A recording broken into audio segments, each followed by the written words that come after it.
저 충청도 대천 촌에서 목회하고 있는 목사인데요. 이렇게 또 우리 순서지를 보면은 사진도 웃는 사진으로 나왔잖아요. 이렇게 웃는 사진으로. 장로의 신학대학교 졸업했다고 그랬는데 홍 목사님이 나온 학교잖아요. 그 학교가. 그래서 저도 같은 학교를 나왔고 제가 선배예요. 몇 년 선배 될 겁니다. 벌써 얼굴이 늙었잖아요. 이렇게 보면은 선배입니다. 그리고 그 학교에서 석사를 했고요.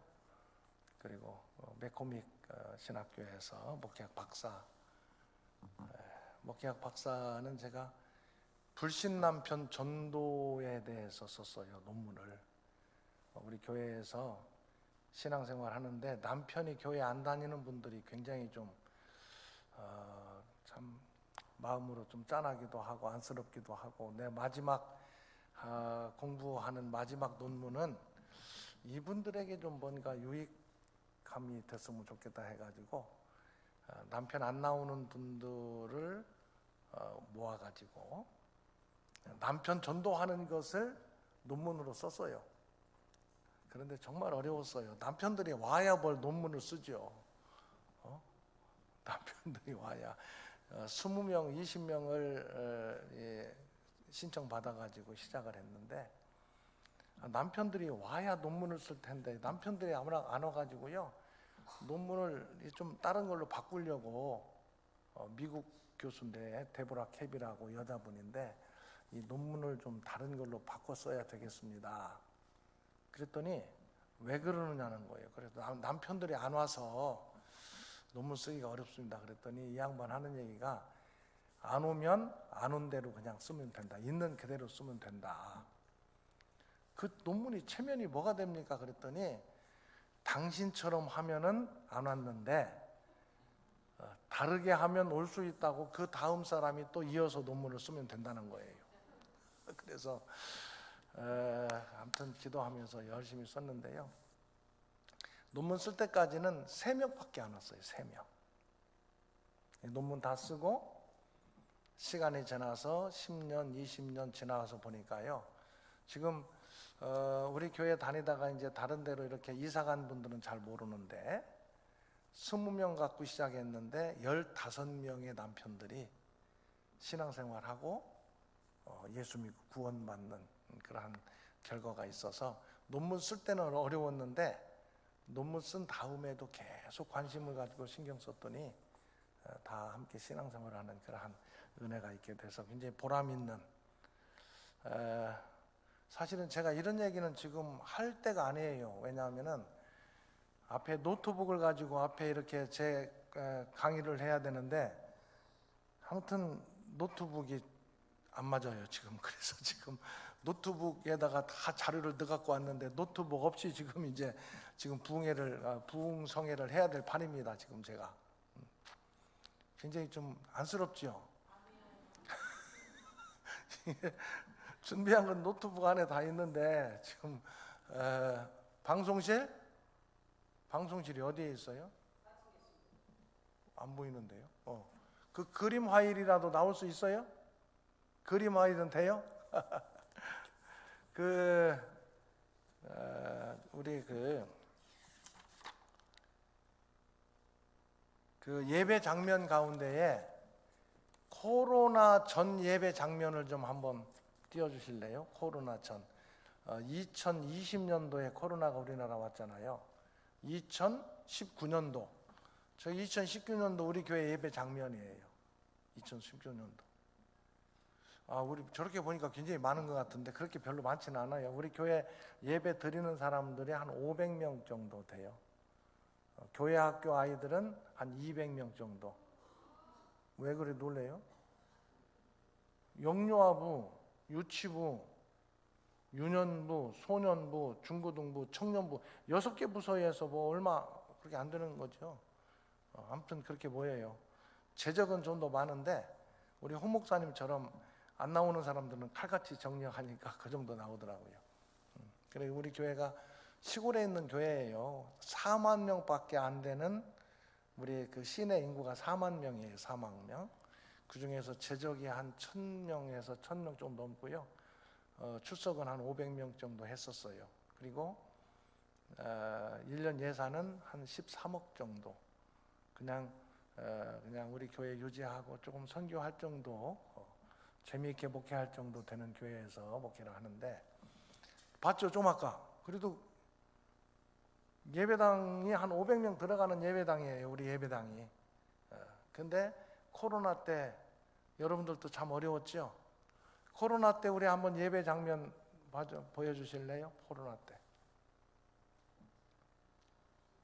저는 저 사진을 볼 때마다 그냥 눈물 나려고 그래요. 20명밖에 못 오게 해가지고, 그래도 교회가, 그래도 뭐 그때는 어떤 상황인지도 우리도 처음이니까 모르니까, 제가 신학교 다닐 때 뭐 코로나 때 어떻게 목회해야 될 것인가는 전혀 배운 적이 없었거든요. 그래도 사회 전체적으로 함께 가는 길이기 때문에 교회도 함께 거기에 우리가 따라가자 하는 결정을 가지고, 저게 예배 드리는 장면이에요. 20명 반주하는 사람 다 합해서 20명. 우리가 3부 예배 드리니까 그래도 30명, 60명 정도 그렇게 예배를 드리는 저 상태예요. 그런데 코로나가 끝나고 올해 부활절 한번 예배 장면 한번 띄워주실래요? 네, 또 다음 장. 예. 그 다음. 저것은 우리 교회학교 아이들이 나와서 찬양하는 거예요. 부활절에. 웬만큼 제가 볼 때는 거의 뭐 코로나 전 수준 비슷할 정도로 회복이 됐어요. 너무 감사해요. 여러 형편과 사정이 다 있겠지만, 저희 교회가 이렇게 그래도 코로나를 지나고 나서도 큰 어려움 없이 회복할 수 있었던 것은, 저는 성경 사역이 그 중심에 있었다고 생각을 해요. 코로나 딱 터지니까 교회 모이지도 못하잖아요. 그래서 한 2020년도 1년 동안은요, 이거 언제 끝나나 하고 기다리고 또 기다리고, 뭐 금방 끝난다고 그러니까 4월 달이면 끝난다고 그러지, 전반기면 끝난다고 그러지, 뭐 여름 지나면 괜찮다고 그러지. 그런데 이게 끝나지를 않아서 2020년도는 그냥 어쩔 수 없이 지나갔는데, 2020년도 지나가면서 하나님 앞에 정말 기도했어요. 하나님, 어떻게 하면 되겠습니까? 그런데 하나님께서 성경 공부를, 모여서 우리가 성경 공부를 했었거든요.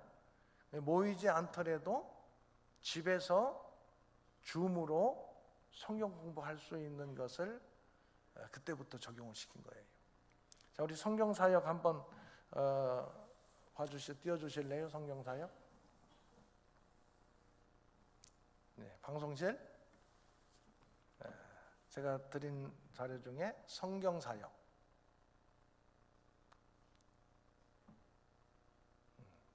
좀 뜸을 들이네요. 여기 충청도에서 왔다고 그러나 봐요.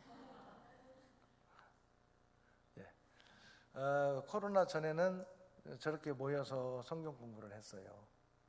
제가 월요일 날 저녁에, 화요일 날 낮에, 목요일 날 저녁에, 우리 부목사님들이 4명이 있거든요. 근데 그분들도 다 성경 공부, 성경 사역 다 저렇게 진행을 했었어요. 그 다음 장 계속 넘겨주세요. 다음 장. 저렇게 남자 반, 여자 반, 또 다음 장. 저렇게 성경 공부를 했었어요. 근데 코로나가 딱 터지니까 모일 수 없잖아요. 그래서 어떻게 했느냐 하면은 다음 넘겨주세요. 저게 이제 성경 공부 끝난 분들 수료한 사진이에요. 자, 다음. 저렇게 했어요. 성경 코로나 때는 못 모이게 하니까 저는 제 방에서 줌으로 강의를 하고, 우리 성경 공부 참여하는 분들은 집에서 노트북이라든지 핸드폰이라든지 집에서 저렇게 공부를 했던 거예요. 집에서. 또 다음 장. 저런 사진들이 많이 있어요. 집에서 하고 저는 강의를 하고. 그런데 코로나 끝난 다음에도 해보니까 교회까지 왔다 가려면 시간이 많이 걸리잖아요. 그죠? 그런데 집에서 하면은 왔다 갔다 하는 시간이 걸리지 않기 때문에, 그래서 모든 성경 공부는 지금도 줌으로 합니다. 줌으로. 부목사님들이 다 지금, 저도 맡아서 하고 있고 부목사님들도 성경 공부를 하고 있어요. 줌으로.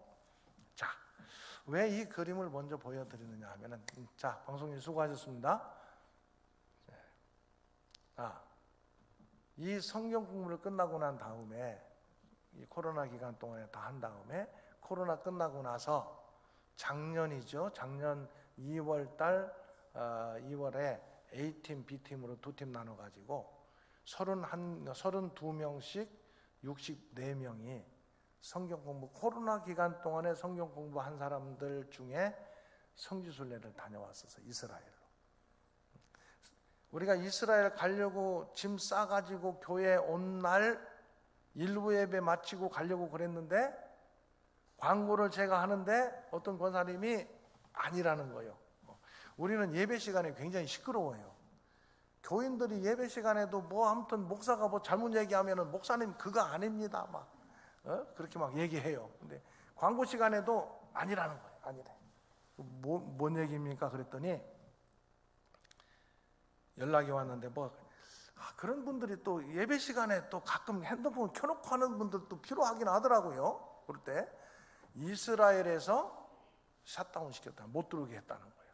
우리가 일부 예배 드리고 출발하려고 지금 다 이 짐 싸가지고 왔는데 그날 이스라엘에서 막아버린 거야. 그래서 못 갔어요. 가려고 하다가. 근데 우리가 안 갔으면은 돈을 돌려받지 못하는데, 이스라엘에서 두르지 못하게 해가지고 돈은 돌려받고, 우리가 코로나 끝나면은 가겠다 해가지고 성경 공부한 팀들 데리고 두 팀으로 64명이서 이스라엘 성지순례까지 다녀왔어요. 자, 그런데 아까 코로나 전 상황하고 후 상황하고 저희 교회는 큰 변동이 없이 회복이 되고 유지가 돼요. 교회 학교도 마찬가지고요. 저 그림 중에는 교회 학교 아이들이 성경 공부하는 이 겨울 성경 학교를 성경 수련회 하는 장면도 저기 있어요. 다 있는데 보여드리지는 않았는데, 제가 코로나 기간 동안에 모이지는 못하게 하지만 사실은 찾아가도 안 되는 거예요.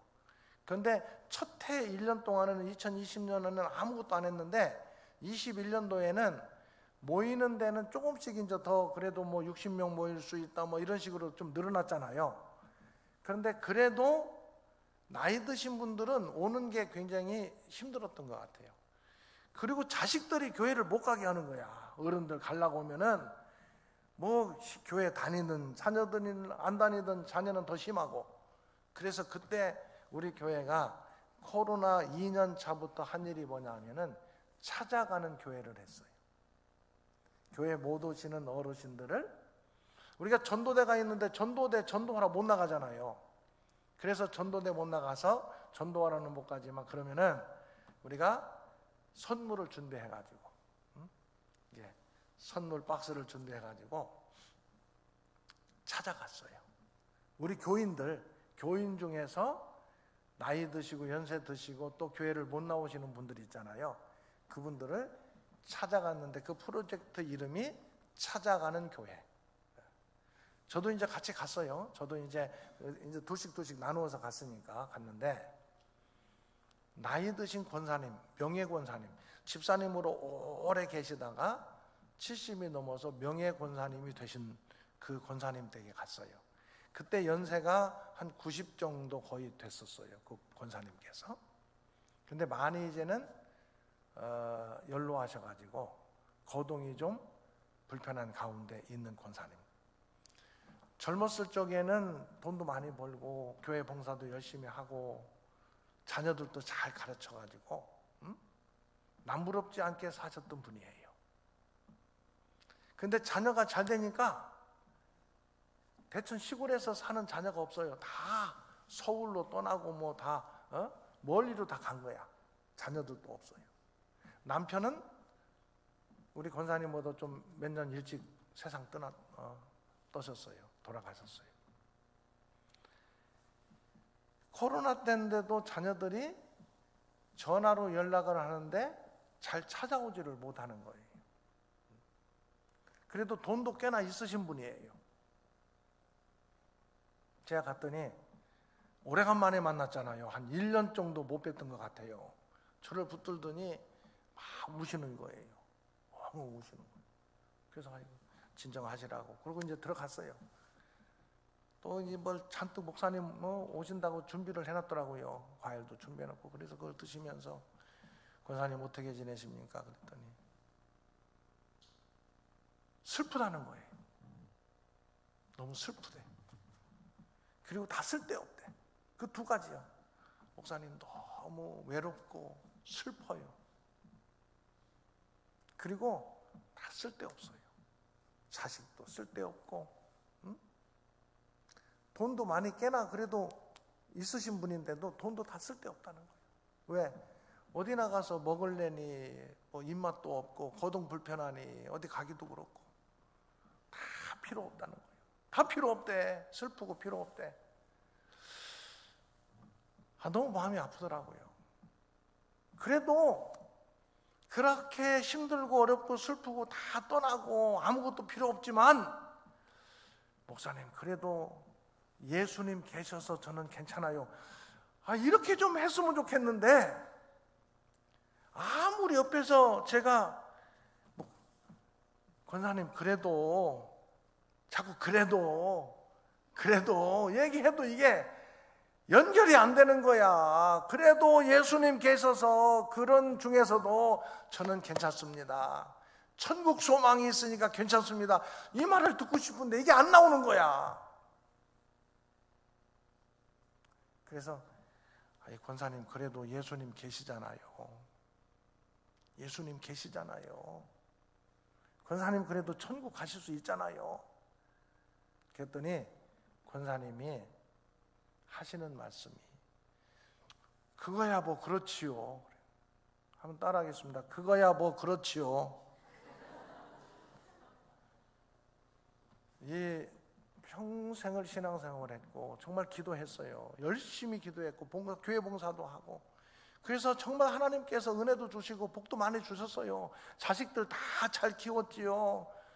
뭐 먹고 사는데 지장 없을 정도로 살만하지요. 연세 90 되셨으니까 뭐 오죽하겠어요. 그 전까지는요 건강하셨거든요. 코로나 때 갑자기 그래서 그렇지 그 전까지는 뭐 교회도 나오시고 다 하셨는데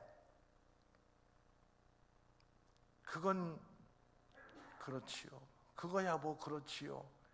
신앙의 힘이 권사님에게 별 의미가 없는 거예요. 의미가 평생을 기도하고 평생을 봉사했는데도 그거 왜 그럴까? 왜 그랬을까? 굉장히 그때부터 제가 많은 생각을 하게 됐어요. 아니 우리 교인들이 앞으로 나이 먹고 이제는 하나님 나라 가실 때쯤 돼가지고 평생 신앙생활한 것이 그거야 뭐 그렇지요.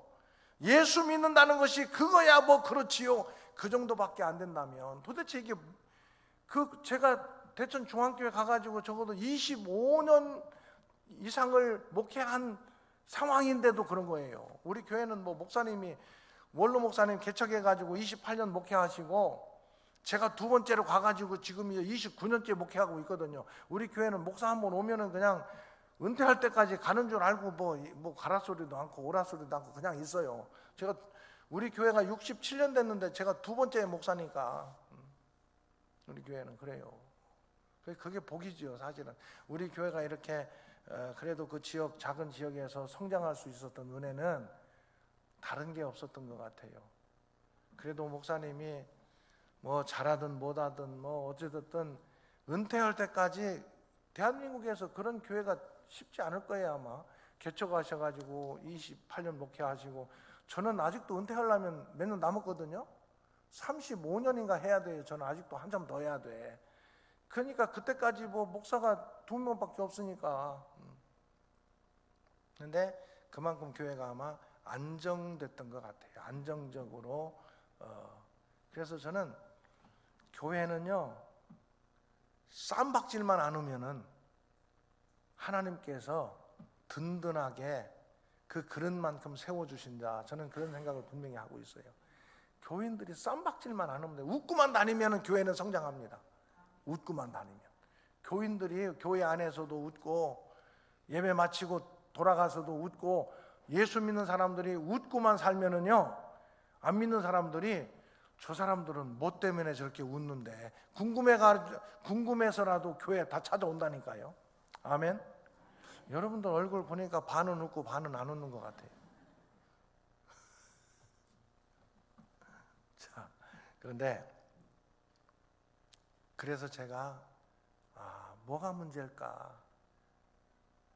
평생을 신앙생활했고 기도하고 봉사했지만 정말 말씀이 살아있는 말씀이 그 권사님의 삶을 이끌어가지를 못했구나. 말씀이 기준이 되고 말씀이 능력이 되는 신앙생활을 할 수 있어야 되겠다. 이 생각을 제가 다시 한번 하면서 아무튼 성경사역에 저는 우리 교회에서 성경 공부를 그렇게 열심히 시켜도요, 아는 사람은 안 해. 성경 공부 신청하라고 해도 안 해. 지금 한 반 정도는 한 것 같아요. 반은. 한 사람은 4번까지 했어. 4번까지. 저는 계속 하라고 그러거든요. 한 번 하라고 끝나는 게 아니라 한 번 기초반 하면은 또 하고 심화반도, 이름도 만들어놨어요. 심화반도 하고, 심화반 끝나면 또 어떡하냐고 그래서 매조천이라고, 매일 조금씩 천천히 매조천이라고 그거 있어요. 그것도 만들어가지고 심화반 끝나면 하고, 지금 5년째 하는 분이, 그러니까 코로나 전부터 했던 분들은요 지금 5년째 해요. 그런데도 앉는 사람은 어때? 안 해. 정말 하나님도 어쩔 수 없는 사람들이 두 종류가 있어요. 안 해. 앉는 사람들. 못 해. 이건 어떻게 할 수가 없어. 저도 어떻게 할 수가 없어서 기도했어요. 하나님 어떡합니까? 그랬더니 하나님께서 야, 나도 잘 모르겠다. 그래도 네가 맡은 너의 교인이니까 네가 알아서 해야 되지 않겠냐, 그런 마음이 들더라고요. 그래서 어떻게 할까 하다가 안 하니까, 성경 공부 신청하라고 해도 신청을 안 하니까 어떡합니까? 그래서 제가요 주일날 낮 예배를 아예 성경 공부를 해버린다니까요. 주일날 기회 되면 우리 교회 한번 주일 우리 인터넷에 뭐 대천 중앙교회 치면 나오니까요. 주일날 제가요 하루에 6장씩 설교를 해요. 6장. 왜 6장 하느냐? 한번 따라하겠습니다. 하루 한 장 성경 읽고, 하루 한 장 찬송하고, 하루를 기도로 시작하고, 기도로 마치고, 성경대로 살자. 그걸 맨날 외치거든요. 하루 한 장 성경 읽고, 월요일부터 토요일까지 6장이요. 주일날은 우리가 새벽 일부 예배가 7시 반에 있어서 새벽 기도회를 못해요.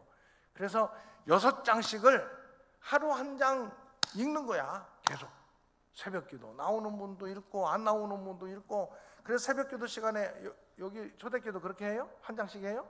그렇게 계속 설교를 우리 또 목사님들 돌아가면서 하고, 저는 또 주일날 6장을 가지고, 성경을 6장을 가지고 설교를 해요. 6장 30분 동안 6장 하려면 정말 정신 하나도 없어요. 그래서 그러니까 우리 교회는 성경 공부 안 하려고 도저히 못하겠다 그러면은 교회를 안 나오든지 다른 교회로 가든지, 우리 교회를 나오면은 성경 공부를 해야 돼. 왜? 주일 낮 예배 시간에 해버리니까. 주일 낮 예배 시간에. 그런데도 우리 교인들은 딴 데로 안 가고요. 와서 앉아 있어요. 그래도 앉아 있어요. 6장씩. 아마 우리 초대교회 그렇게 한다고 하면 여러분들 아무 계실지 다 갈지 모르겠네요. 오늘 저녁에 오신 분들은 다 성경에 그래도 관심이 있으신 분들이라고 생각을 하는데, 혹시 어성경이 읽어지네 강의 어디 밖에서라도 들어보신 분 있어요? 없어요? 있으세요? 여기 오셔서 했어요? 누가? 사모님이 와서 했어요? 이해실 사모님이 왔었는가요? 책 쓴 분이 왔었어요? 언제? 우리 목사님 오시기 전에? 그러셨구나. 기억나요? 병아리가 이렇게 배추 쪼아먹는 그림? 다 잊어버리셨어요? 생각도 안 나지만 오늘 제가 이 노트북이 됐으면은 옛날 추억을 좀 되살릴 수도 있었을 텐데, 우리 교회에서 적용하는 성경 공부가 성경이 읽어지네, 그 기본 교재를 가지고 하고 있어요. 성경이 읽어지네. 자, 왜 이렇게 제가 성경에 그렇게 관심을 갖고 성경에 집중하느냐 하면은요, 제가 목회를 하면서도 그렇고 특별히 코로나를 지내면서 성경을 DNA로, 우리의 믿음의 DNA로 확실하게 세워야 되겠다, 그런 생각들을 많이 했어요. 성경이 기준이 되고 성경이 기초가 되지 않으면 우리의 믿음이 시간이 지나면 약해지고 흔들릴 수밖에 없겠구나, 이런 생각들을 많이 하게 된 거예요. 왜 그러냐 하면은 성경이, 여러분 뭐예요? 성경이? 우리가 성경하면, 오늘은 이제는 시끄러워야 돼요. 이제부터 여러분들이 대답하는 건 다 정답이에요. 뭐라도 얘기를 하세요. 자, 성경은 여러분이 알고 있는 거, 성경은 정답을 다 확실하게 하시네. 우리 목사님 훌륭하게 목회를, 역시 제 후배다운 목사님이시구나. 목사님 웃는 거 봐요. 지금 목사님 안 보이죠? 지금 흐뭇해가지고 얼마나 이쁘게 웃는지 몰라요. 덩치는 커가지고요, 웃기도 잘 웃고요.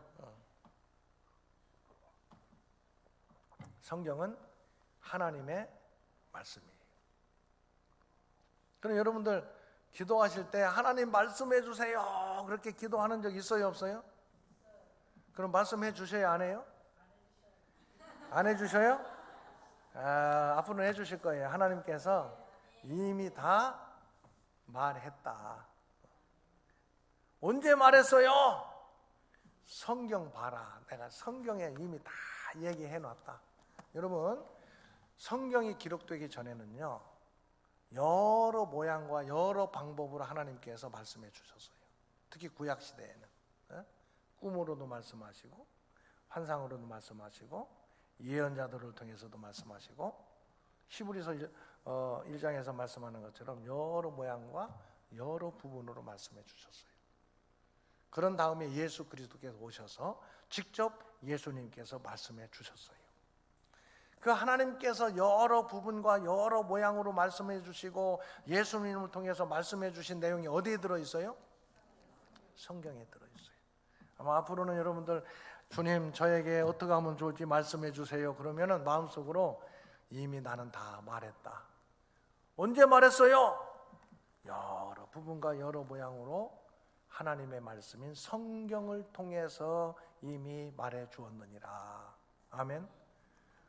꿈꾸고 그게 하나님의 뜻이 거기 있는가 그렇게 찾으려고 하지 마세요. 성경을 읽으면서 성경 속에서 하나님의 뜻을 찾고 하나님의 음성을 들을 수 있기를 주의 이름으로 축원합니다.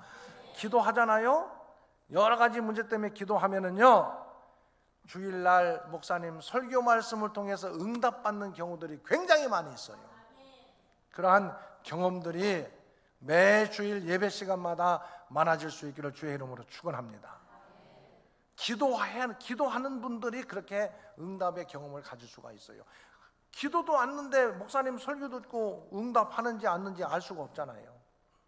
그래서 하나님의 말씀이에요. 하나님의 말씀. 자, 우리가 예수 믿으면서 예수님과 동행하기를 다 원하시잖아요. 그죠? 예수님과 동행하기를 원하셔요. 하나님께서 나와 함께 계신다는 것을 늘 생각하면서 느끼면서 믿음의 길 걷기를 원하잖아요. 하나님 좀 손 붙들고 가요, 여러분? 하나님이 가끔 나타나셔서 여러분들 앞에서 이렇게 쭉 걸어가시기도 하고 나의 등 뒤에서 밀어주시기도 해요? 어떻게 해요? 뭘 통해서? 말씀을 통해서. 여러분, 말씀이 연결되지 않는 신앙은요, 굉장히 추상적일 수가 있고 허구일 수가 많이 있어요. 하나님의 말씀을 떠난 신앙은 허상을 붙잡는 경우들이 굉장히 많이 있어요.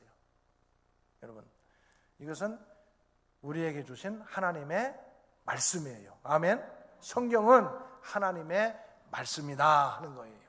그러면은 왜 이 성경을 우리가 공부를 해야 되느냐? 하나님의 말씀인데 이걸 왜 공부해야 되느냐?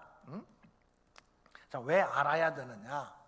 성경을 알지 못하면은요, 어떻게 구원받는지를 알 수가 없어요. 이 성경에는 구원에 이르는 지혜가 있다. 아멘. 한번 찾아볼래요? 디모데, 저는 하다가요 9시 넘어서는 안 할 거예요. 하다가 그냥 시간 되면은 기도하고 내일 또 하는 거예요. 걱정하지 마세요. 그냥 때 되면은 끝날 테니까.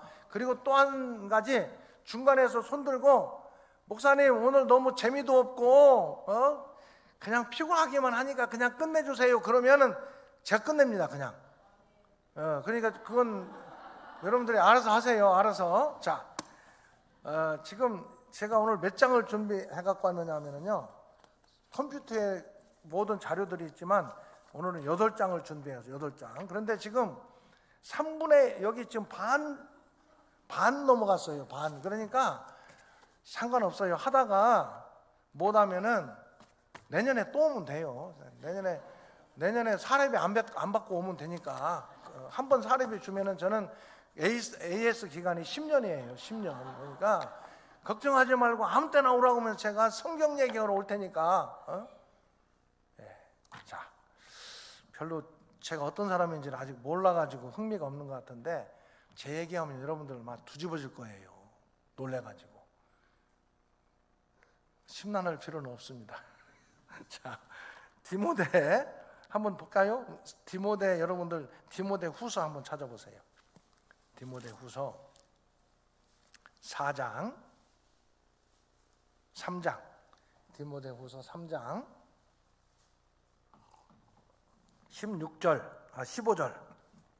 자, 15절 같이 묵동합니다. 또 어려서부터 성경을 알았나니 성경은 능히 너로 하여금 그리스도 예수 안에 있는 믿음으로 말미암아 구원에 이르는 지혜가 있게 하느니라. 구원에 이르는 지혜가 어디에 있대요? 성경에. 다른 데서는 아무리 학교에서 공부를 뭐 잘하든 열심히 하든 많은 책들을 읽든 구원에 이르는 지혜가 다른 데는 없어요. 오직 성경에 구원에 이르는 지혜가 있다. 이 구원에 이르는 지혜라는 것은 우리가 어떻게 하면 구원받는가? 어떻게 하면 구원받는가? 이게 성경에 있다고요. 내일 새벽에 그건 얘기할 거예요. 내일 새벽에는 또 주제를 가지고 계속 얘기를 할 텐데, 어떻게 하면 구원받는가? 예수 그리스도를 믿음으로 구원받는다는 얘기가 어디에 있다고요? 성경에 있어요. 성경에. 그럼 여러분들 예수님을 믿으십니까? 구원 받으셨어요? 그럼 다 끝났네요? 그럼 구원 받았으면 어떻게 해야 돼요? 구원 받았으면 뭐 할 일이 뭐가 있어? 없어요? 구원 받았으면? 아니, 구원 받았으면 뭐 할 일이 있잖아. 또 뭐? 전도. 또 자, 여러 가지 있어요. 교회 봉사도 있고 뭐 많이 있잖아요. 왜 그런 일들을 하느냐 하면은 내가 구원받았기 때문에 구원받은 사람답게 살기 위해서 하는 거예요. 아멘. 자, 구원에 이르는 지혜가 있고 구원받았으면 어떻게 살아야 된다는 내용이 성경 안에 있단 말이에요. 그것이 그 다음 16절이에요. 16절 같이 묵동합니다. 모든 성경은 하나님의 감동으로 된 것으로 교훈과 책망과 바르게 함과 의로 교육하기에 유익하니 17절 이는 하나님의 사람으로 온전하게 하며 모든 선한 일을 행할 능력을 갖추게 하려 함이라. 길게 썼지만 예수 믿고 구원 받았어. 그 구원받을 수 있는 지혜가, 구원받는 그 길이, 어떻게 하면 구원받는다는 것이 어디에 있다고요? 성경에 있어. 그럼 구원을 받았어. 구원받은 다음에 구원받은 사람답게 어떻게 살아야 되느냐, 그 내용이 어디에 있다고요? 성경에 있기 때문에 우리가 성경을 알아야 된다. 아멘. 성경은 하나님의 말씀이고 그 하나님의 말씀을 알아야 구원에 이르는 지혜가 있고 구원받은 사람이 어떻게 살아야 되는가가 성경 안에 있기 때문에 성경을 알아야 돼요. 성경을 알아야 돼. 아멘. 성경 알려면 어떻게 해야 돼요? 읽고 또 듣고 공부해야 돼. 성경을 그냥 읽기도 하고 듣기도 하고 다 해야 되지만 읽고 듣는 것을 기초로 해가지고 성경을 공부해야 알 수가 있단 말이에요. 공부를 성경을 아이고 목사님 학교 다닐 때 공부 얘기 질려버렸는데 또 교회 와가지고 강사 목사님까지 와가지고 공부하라고 그러니까 오늘 제가요 이번 이 말씀 성회 끝날 때까지 우리 아버 이제 나이 먹어가지고 공부할 일 없겠지만 그래도 성경을 공부해야 되니까 어떻게 하면 성경을 공부를 잘할 수 있는가 그걸 일러드릴 거예요. 그걸 일러드리고 여러분들이 여기 아들 딸도 있겠네 보니까요. 손주 손녀 공부 잘할 수 있는 비결 간단해요. 어렵지 않습니다. 목사님 공부 잘했습니까? 저 잘했으니까 이런 얘기 하지요. 잘 못했으면 이런 얘기 하겠어요. 제가 고향에서 목회하거든요. 대천이 지금 제 고향이에요. 제 고향. 우리 아버지도 우리 교회 나오시고 우리 큰아버지도 나오시다 돌아가시고 당숙모도 나오시고 제 동생도 장로고 또 뭐요? 조카들도 우리 교회고 우리 교회 안에 우리 목사님 세력이 제일 커. 또 어떤 사람들은 뭐 그런저런 얘기 하더만 우리 교회 안에는 우리 집안이 제일 많아요. 우리 집안. 그리고 거기가 제 고향이에요. 제가 갔더니 미장원에서 머리 파마하다가 우리 교인이 집사가 그 파마하러 갔는데 저쪽에서 앉아가지고 뭔 얘기를 하더래. 뭔 얘기 하나 했더니 야 벌써 한 30년 전이니까 제가 그때 30대에 왔어요. 그 교회를 제가 37살에 갔으니까 야 태순이가 여기 목사로 왔대. 우리 구경 가자. 이래가지고서는 그 저기 미장원에서 얘기하는 그 소리를 듣고 우리 집사가 와서 나한테 얘기를 하더라니까요. 그 우리 동창들이 나를 구경 오려고 오는 교회에서 제가 목회를 하고 있어요. 그 교회를 갔더니 제 초등학교 여자친구가 그 교회 집사더라고요. 우리 고향이니까 내가 너무 잘 알아. 근데 그 사정을 잘 알거든. 저한테 한 2년쯤 지났는데 마침 변두리 지역으로 이사를 했어요. 내가 집 져가지고 이사해서 신방 갔더니 밥 먹고 난 다음에 예배 마치고 목사님 저 좀 여기 가까운 교회로 갈 수 있도록 허락해 주세요. 목사님 너무 힘들어요. 뭐가 힘들어? 그랬더니 목사님 저를 다 알잖아요. 내가 다 알거든. 힘들다고. 그래서 나도 너 때문에 골치 아프다. 가까운 데로 가가지고 열심히 지금 교회 섬기고 있어요. 제가 제 고향에서 목회하고 있다니까요. 제가 제가 보령군에서 태어났거든요. 우리 교회가 지금 보령군이 대천시하고 보령군 통합됐잖아요. 제가 엉터리로 살았으면 거기서 목회할 수 있겠어요? 그런 얘기들은 기회 되는 대로 할게요. 여러분들이 놀랄 일들이 많다니까요. 아무튼 뭔 얘기야? 공부하는 거. 아무튼 이번에 부흥 그 말씀 성회를 끝까지 참석하시면은요 공부 잘할 수 있고 또 예수 잘 믿을 수 있고 교회 생활 잘할 수 있는 것들을 가끔씩 얘기를 해줄게요. 제가 오늘 부흥회하러 온 게 아니라 성경 가르치러 왔기 때문에 그런 얘기들은 뭐 길게는 안 하려고 그래요. 자, 어떻게 해야 이 성경을 알 수 있다고요? 공부해야 알 수 있어요. 따라하겠습니다. 예수 믿는 일은 공부하는 일이다. 예수 잘 믿으려면 성경을 공부해야 돼요. 성경을 공부하지 않으면 겉으로는 예수 잘 믿는 것 같은데 가만히 떠들어 보면은 예수를 잘 믿는 게 아니라 잘 믿는 것 같기만 해요. 네. 그 하나씩 제가 이번 기회에 또 기회 되는 대로 말씀을 드릴게요. 왜 성경을 알아야 예수를 제대로 믿을 수 있는가? 성경을 알지 못하면 한마디로 얘기하면 예수님을 믿기는 믿는데 우상 숭배하는 것처럼 예수를 믿어요. 성경을 제대로 모르면 열심히 믿기는 믿어. 열심히 기도도 해. 열심히 봉사도 해. 그런데 뭐처럼 예수 믿는다고요? 우상 섬기는 것처럼 예수 믿는다고요. 우상 섬기는 것처럼. 성경을 열심히 공부하지 않으면 우상 섬기는 것처럼 예수 믿는 경우들이 굉장히 많이 있어요. 자, 그래서 성경을 공부해야 된다. 오늘 아까 얘기했으니까 공부 잘하는 비결은 다른 거 없어요. 뭐 태어난 선천적인 그 머리는요, 공부하는 거하고는 그렇게 큰 차이가 없어요. 사실은 나중에 대학교 다 마친 다음에 뭘 뭐 발명한다든가 새로운 무슨 연구를 한다든가 그때는 좀 필요해요.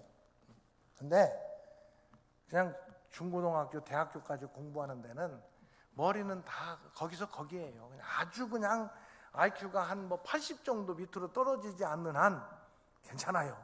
보통 한국 사람 보통 IQ 수준이 100에서 한 120 정도 되거든요.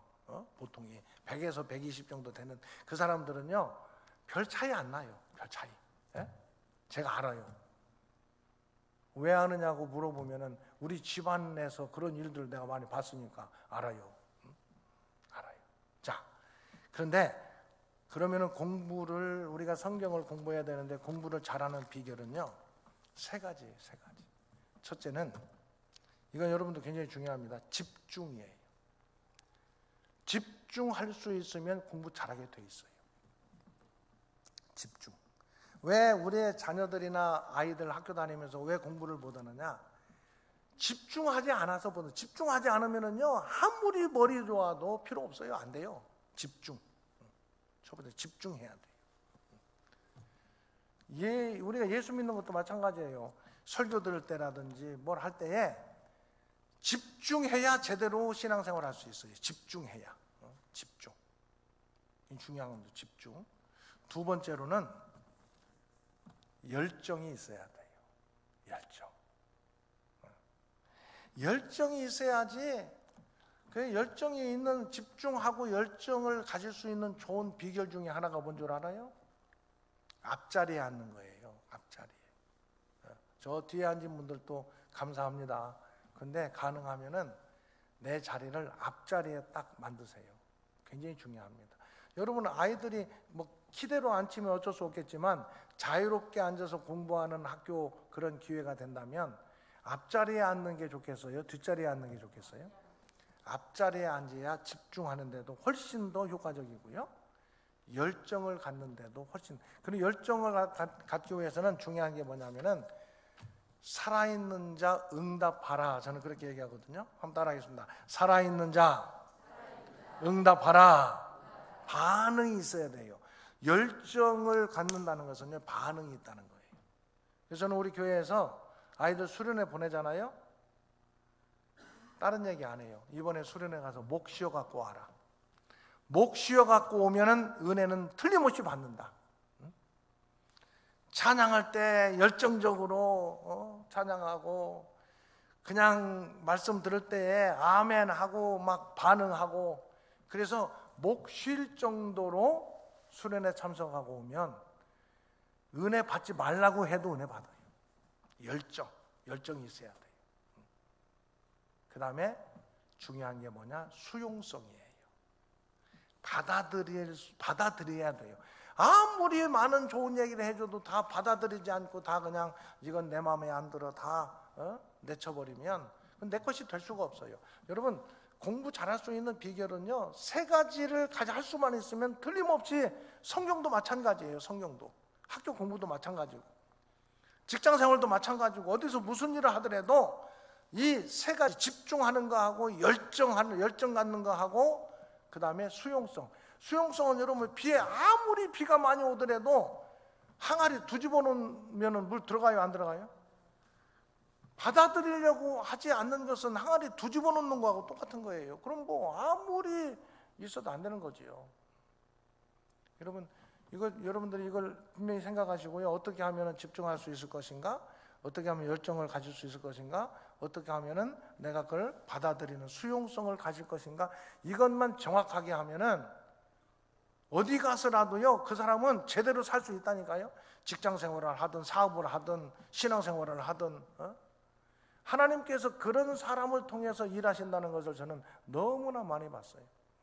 자, 근데 오늘 뭐 성경 얘기하기는 참 어려울 것 같네요. 아무래도 이게 자료도 지금 다 저기 가 있고.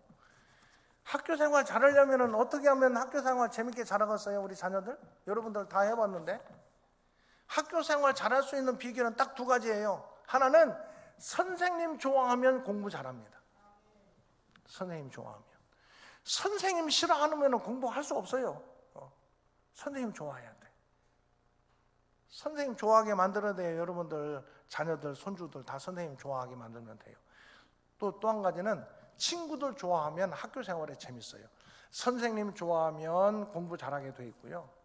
저는 중학교 다닐 때요 갔더니 초등학교에서 중학교 갔더니 선생님이 여러 명이더라고. 초등학교 때는 한 분이 다 가르치잖아요. 담임선생님이 국어, 산수, 뭐 자연 사회 다 가르치잖아요. 그런데 중학교 가니까 국어 선생님 따로 있고 수학 선생님 따로 계시고 다 따로 너무 좋더라고요. 그런데 제 중학교 때 노트를 보면은요, 국어 시간에는 국어 선생님처럼 글씨를 썼어요. 누가 일러줘서 그런 게 아니에요. 왜 그런지 모르겠어. 사회 시간에는 사회 선생님처럼 사회 노트에는 사회 선생님처럼 글씨를 썼다니까요, 제가. 그래서 제가 글씨체가 여러 개. 자, 그런데 생각해 보세요. 국어 선생님이 그때 노트를 이렇게 지나가면서 노트를 보잖아요. 국어 선생님 글씨는 끄트머리를 이렇게 돼지꼬리처럼 동그랗게 이렇게 하는 글씨였는데 그렇게 쓴 제 노트가 그렇게 써 있어. 그러면은 국어 선생님이 그 노트를 보면서 그냥 관심 없이 지나가겠어요? 관심을 갖고 지나가겠어요? 그럼 선생님이 관심 가지면은 학생은 공부를 더 열심히 하려고 하겠어요? 안 하려고 하겠어요?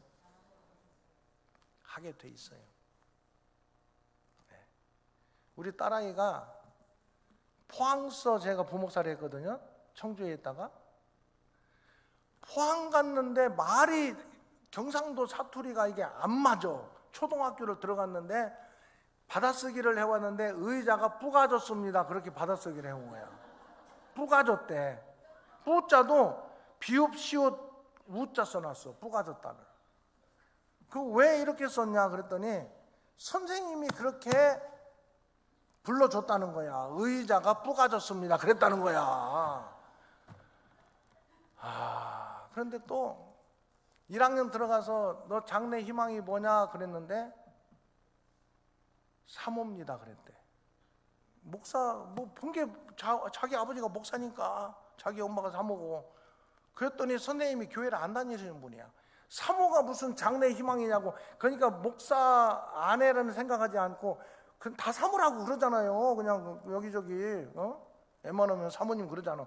그러니까 그렇게 생각하고 그런 건 장래 희망이 아니라고 혼냈다는 거야. 그래서 집에 와가지고 막 울면서 엄마한테 왜 사모는 장래 희망이 될 수 없느냐고 막 그렇게 울면서 얘기를 해서 이제 엄마가 잘 얘기는 해줬어요. 아무튼 애가 얼빵하게 된 거야. 우리 딸이 얼먹어가지고 뭐 발음도 잘 안 들리지. 선생님은 장래 희망도 그런 건 안 된다고 그러지. 그래서 키가 좀 커가지고 그 운동회 때 달리기 그 청백 계주 선수로 나갔거든요.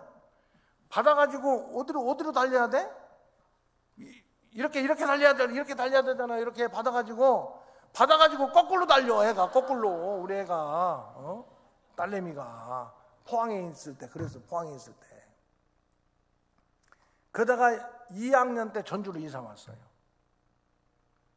그것도 물어보더래. 장래 희망이 뭐냐. 그때는 그런 걸 애들 앞에서 이렇게 얘기하라고 그랬나 봐. 그것도 사모라고 그랬대. 굉장히 걱정하면서. 그랬더니 그 선생님이 교회 집사님이었었어요. 그 집사님이었어요. 최은주 집사님이었어요. 지금도 내가 이름 기억하고 그 뒤에 후에도 연락하고 그랬었는데 학생들 앞에서 설명을 해준 거야. 승아는 아빠가 목사님인데 사모가 된다는 것은 목사님하고 결혼해서 교회에서 일한다는 그런 얘기다. 너무 훌륭한 장래 희망을 가졌으니까 우리 박수하자. 전화 온 애한테 이제. 그래가지고 얘가 집에 왔는데 선생님이 너무 좋다는 거예요. 왜냐 했더니 자기를 이제 인정을 해준 거야. 그래가지고 얘가 이제 얼빵했던 애가 달리기도 반대로 달리고 이랬던 애가 공부를 해야 되겠다는 거야, 공부를. 그래서 야, 2학년이 무슨 공부를 하냐, 그냥 놀아라. 그랬더니 아니래. 아빠 새벽기도 몇 시에 가느냐? 아빠 4시에 새벽기도 간다. 4시에 자기를 깨워달래. 공부를 하겠다고. 그래서 깨워줬겠어요? 안 깨워줬겠어요? 2학년에 4시에 깨워달라고 하면 깨워줘? 안 깨워줘? 자야지 뭘 깨워줘. 그때 2학년 애가 4시에 일어나서 뭐 하느냐고. 안 깨워줬어. 그랬더니 막 화가 나가지고 왜 안 깨워줬느냐고.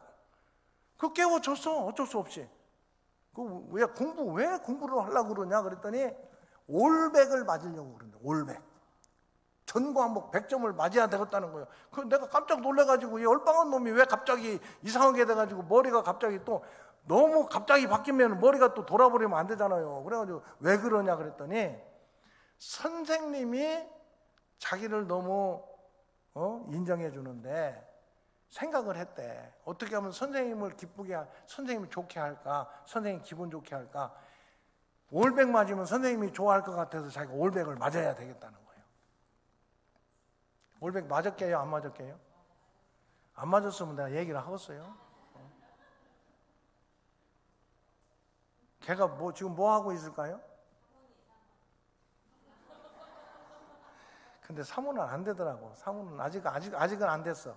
아직 결혼을 안 했으니까 될지는 모르겠는데 어렸을 때는 자기가 만나는 남자가 목사 안 될 것 같으면 자기가 취업해서라도 목사 만든다고 하더니 요즘에는 그런 얘기 않더라고. 아무튼 의사하고 있어요. 의사.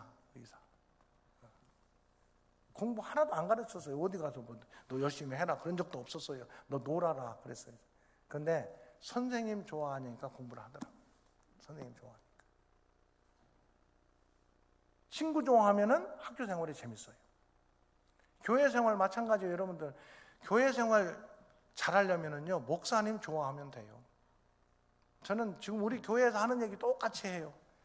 여러분 목사님 좋아하십시오. 무슨 다른 엉뚱한 생각 가지고 좋아하는 게 아니라 목사님으로서 존중이 여기고 목사님을 인정하고 사랑하고 목사님 좋아해라. 우리 교인들한테 늘 얘기해요. 그래도 예배 시간에도 가끔 얘기합니다. 옆에 있는 분들하고 인사합시다. 자, 한번 해보실래요? 목사님을 좋아합시다. 우리 교회에서 그렇게 해요. 저는 광고 시간에. 그리고 이렇게 봐고 인사 잘하는 것 같으면 김집사는 별로 목사님 안 좋은가 봐. 그렇게 얘기를 해요. 한 30년 됐으니까 뭔 얘기를 못 하겠어요. 그리고 교회 생활 재밌게 하려면 교회 성도들을 좋아해야 돼요. 성도들. 꼴보기 싫은 사람 있으면 안 돼요. 저도 가끔 꼴보기 싫은 사람 있기는 있어. 그런데 기도하고 그래도 예수 믿는 사람이니까. 똑같은 거예요. 교회 생활 잘하려면요 목사님을 좋아해야 목사님에서 기도하고 말씀의 은혜도 받고 신앙 지도도 받고 또 같은 성도들을 좋아해야 교회 생활이 재미있다. 아멘. 자, 구약 성경은요 세 덩어리예요. 구약 성경 몇 권이에요? 아니 몇 권이냐고. 39권인데 덩어리가 세 덩어리예요. 첫 번째 덩어리는 뭐냐? 하나님 나라 만드는 덩어리예요. 그리고 이번에 우리 말씀성회 때 하나님 나라 만드는 그 얘기를 하려고 그래요. 하나님 나라 만드는 게 첫 번째 덩어리예요. 그게 창출민수예요. 창세기, 출애굽기, 내위기, 민수기, 신명기, 여호수아인데 역사적인 흘러가는 흐름에 따라서 창출민수 가나안 땅에 들어가는 데까지가 하나님 나라 만드는 이야기예요. 첫 번째 덩어리. 첫 번째 덩어리가 뭐라고요? 하나님 나라 만드는 이야기. 두 번째 덩어리는 하나님 나라 만들어 주셨으면 잘 살면 되는데 제대로 살지 못하고 다윗처럼 그렇게 하면 참 좋았을 텐데 다윗의 길로 가지 않고 여로보암이나 아합의 길로 엉망으로 살다가 망하는 이야기가 두 번째 이야기예요. 사사기 또 사무엘상하, 열왕기상하, 역사서, 거기에 이제 예언서하고 시가서가 그 상황에 따라서 연결이 되는 거예요. 두 번째 덩어리는 엉망으로 살다가 망한 이야기예요. 안타깝게도. 그게 두 번째 덩어리예요. 첫 번째 덩어리는 하나님 나라 만드는 이야기. 만들어줬으면은 제대로 살아야 되는데 엉망으로 살다가 망한 이야기가 두 번째 덩어리예요. 세 번째 덩어리는 이제 망해가지고 포로로 끌려갔거든요. 포로에서 돌아와서 다시 시작하는 이야기가 세 번째 덩어리예요. 그렇게 하다가 신약으로 넘어가요. 구약은 몇 덩어리라고요? 세 덩어리. 큰 흐름을 먼저 파악하려고 그러는 거예요. 우리가 이 성경을 공부할 때, 성경을 좀 정리할 때에 숲을 보고 나무를 보는 방법이 필요해요. 전체를 먼저 좀 정리하고 그리고 나무를 보는. 여러분들 애들이나 손주나 그 공부를 좀 제대로 하려면은요, 공부 시작하기 전에 책 다 요즘에 참 책을 안 갖고 다니대. 요즘 그러죠. 집에 책 안 갖고 오죠. 학교에다 그냥 놓고 오죠. 사실은 이게 좀 문제기는 해. 선생님들이 그렇게 잘 가르치시기는 하겠지만 선생님들이 여기 혹시 교사들 계실지 모르겠는데 아이들을 잘 가르치려면은요, 책을 딱 받아가지고 목차 있잖아요. 국어도 그렇고 모든 사회도 그렇고 과목들의 목차 있잖아요.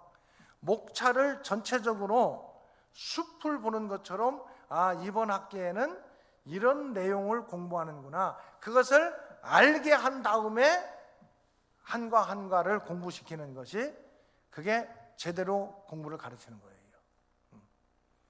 전체 숲을 보지 않고 나무만 보면은 나중에 연결이 안 돼요. 정리가 안 돼요. 그래서 오늘 전체 숲을 보는 차원에서 구약은 몇 덩어리다? 세 덩어리. 대답 크게 좀 하십시오. 끝날 때가 다 됐어요. 이제 벌써. 세 덩어리. 첫 번째 덩어리는 하나님 나라 만드는 이야기. 두 번째 덩어리는 엉망으로 살다 망한 이야기. 세 번째 덩어리는 포로에서 돌아와서 다시 시작하는 이야기. 이게 구약이에요. 구약. 나중에 이제 구약은 약속이에요. 약속. 구약, 신약, 약속이에요. 구약은 옛 약속. 구약은 이 무슨 약속이냐면은 하나님의 말씀, 계명, 십계명과 율법을 지키면 하나님의 백성이 된다. 이게 구약의 약속이에요. 약속. 신약의 약속은 뭐예요?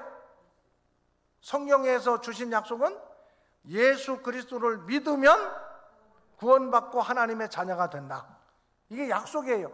구약과 신약이에요. 그럼 구약은 왜 율법을 지키면 하나님의 자녀가 되는 약속이 신약에서 바뀌었느냐?